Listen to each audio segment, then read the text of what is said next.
traverse a trail strewn with pieces and particles, cracked treasures yielded from the earth, stone, clay, twig, bone, glass,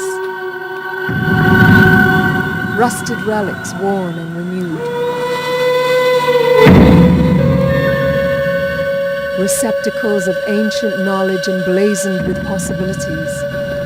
Stories await revelation by a deft hand and eagle eye, to weave the tale, reassemble the fragments, frame the puzzle. I want them to surface. They're forgotten in history, and they have a part to play here in this whole Barbadian society, and nobody even mentions of them. Dreams spun and caught in the web of time, lost in wonderment. The spirit speaks to the heart that hears, to the mind that sees, beyond time, beyond constraints of recorded history, discriminating in its choices, prejudicial in its telling.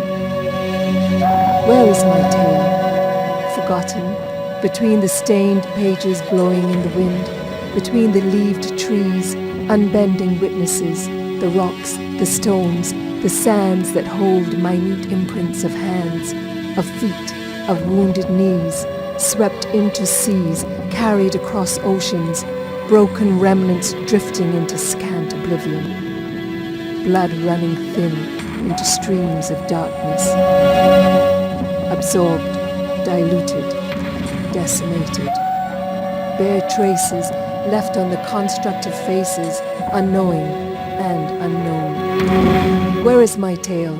Buried in grounds, in rivers, in seeds, in the airs of shells, in the belly of whales, on the backs of turtles, in the flight of the spirit bird, swirling in feathered memory, lost in fairless time, lost in mortality. Find me now. Tell my story.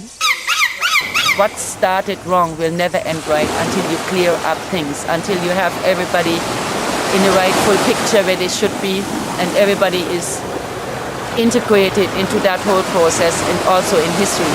I was thinking, how can they be forgotten? If I come across them everywhere and I find things that lead me right to them all the time. So I was saying, okay, I integrate all that because it's time we're dealing with. That's the most important thing, to bring it back to life. A little known aspect of our Barbadian history has throughout the years been curiously overlooked and understated.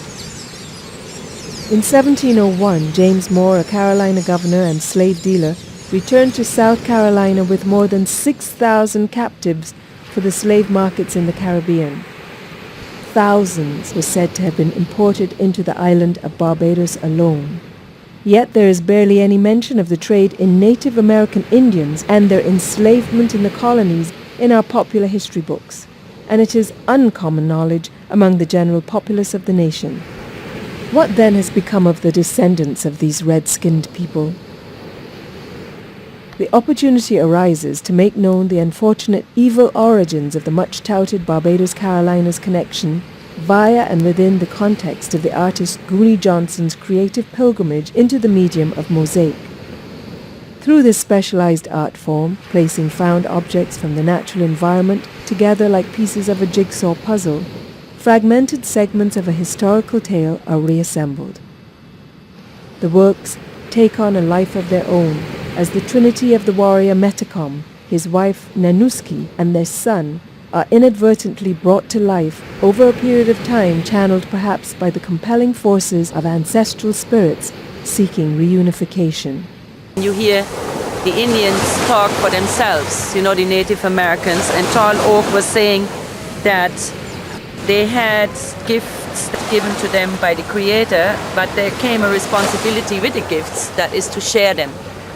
And I said that really makes sense, because how I felt in the whole time while I was making these three pieces, how my hand was led, how effortless it came to me.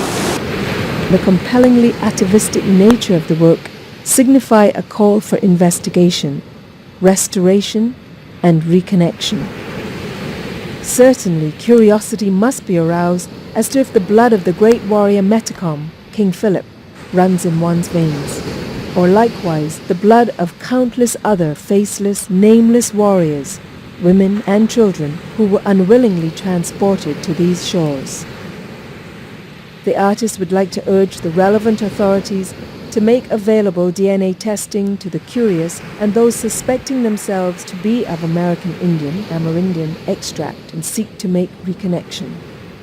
The artist also feels strongly the need to restore the honor of the memory of Wo'otanakunuska and her son, whose name remains unknown, by returning them to their homeland and symbolically reuniting her with her husband, the warrior Metcomet, and their great nation people, the Wampanoag.